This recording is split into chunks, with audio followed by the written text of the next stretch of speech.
soyeuse, choisissez Podange, le savon de l'élégance. Podange, en vente partout.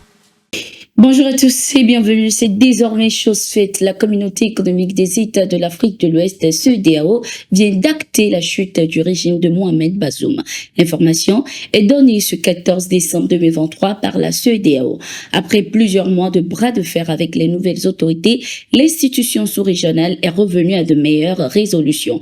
La CEDEAO a également annoncé dans son communiqué la suspension du Niger de l'ensemble des organes de décision de l'institution jusqu'au rétablissement de l'ordre constitutionnel dans le pays.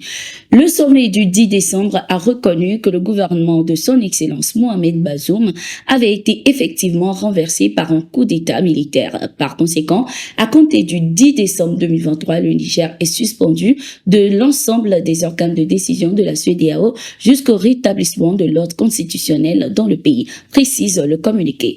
Depuis le 26 juillet 2023, c'est la première fois que la CEDEAO applique les dispositions prévues par ces textes en cas de coup d'État. Les sanctions inhumaines et illégales infligées au Niger avant même que la CEDEAO n'acte le renversement du régime de Bazoum seraient ainsi dénuées de tout fondement légal.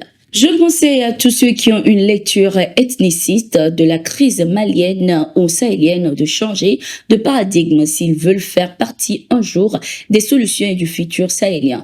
Il n'y a pas et il n'y a jamais eu de problème ethnique au Mali. Les changements profonds de gouvernance, d'organisation et de fonctionnement étatique sont nécessaires au Mali comme ailleurs. Des changements au moins aussi profonds de mentalité et d'état d'esprit sont nécessaires au sein de certains décideurs français.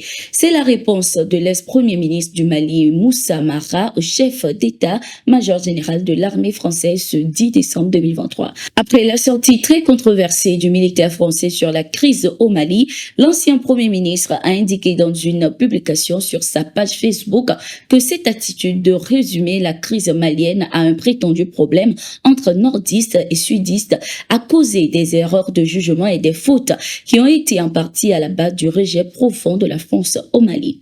Le chef d'état-major général de l'armée française, dans une déclaration, a affirmé que la crise au Mali est causée par un problème entre les différentes communautés, en appelant par la même occasion les Maliens du Nord et du Sud à se réconcilier. Les forces armées maliennes ont repoussé une attaque terroriste contre leur camp à Farabougou, région de Ségou, dans le centre du Mali, ce 12 décembre 2023. Selon les sources, cette opération décisive a non seulement repoussé les assaillants, mais également démontré la capacité et la détermination des forces armées maliennes.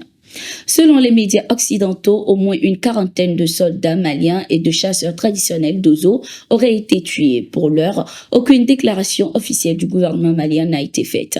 Il est important de rappeler aux médias qui diffusent de la propagande terroriste que les militaires ne communiquent pas sur les opérations en cours, a écrit un activiste proche des forces armées maliennes sur sa page X.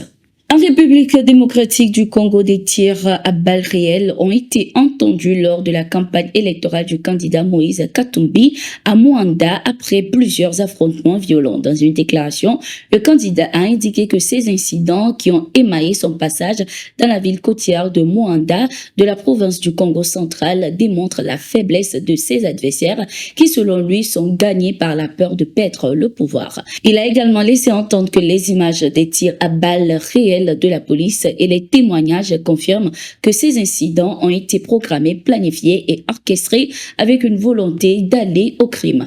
Après ces incidents, la direction politique de l'opposant a décidé de suspendre de manière préventive sa campagne dans la région. Le gouvernement congolais, de son côté, a indiqué que les gardes de l'opposant avaient tiré ces coups de feu de sommation après que la foule se soit déchaînée, créant des tensions et des bousculades. Une enquête est déjà ouverte pour faire la lumière sur cet incident. Shadrack Watoedo Honibo, coordinateur au Bénin de l'ONG Urgence panafricaniste, dirigé par Kémy Séba, a été arrêté. Il est poursuivi pour injures avec motivation raciste et xénophobe commise par le biais d'un système informatique incitation à la haine et à la violence. Dans l'une de ses vidéos sur sa page TikTok, Shadrack Watoedo Honibo a accusé le président béninois Patrice Talon de complicité avec la France. Il a indiqué que le chef de l'État béninois a prêté main forte aux Français qui se préparaient à mener des actions contre un pays voisin. Kémy Séba, dans une vidéo diffusée sur les réseaux sociaux, a dénoncé l'arrestation du militant. Il a assuré qu'un avocat a été engagé pour défendre dans les meilleures conditions le panafricaniste. Le procès de Shadrack Honimbo est prévu pour le 18 décembre 2023. Il sera fixé sur son sort après cette audience. Merci d'être ici avec nous. Nous sommes arrivés à la fin de ce numéro de Gatigo. Nous sommes en continu sur nos différentes plateformes et sur notre site d'information, le www.toutafrica.com.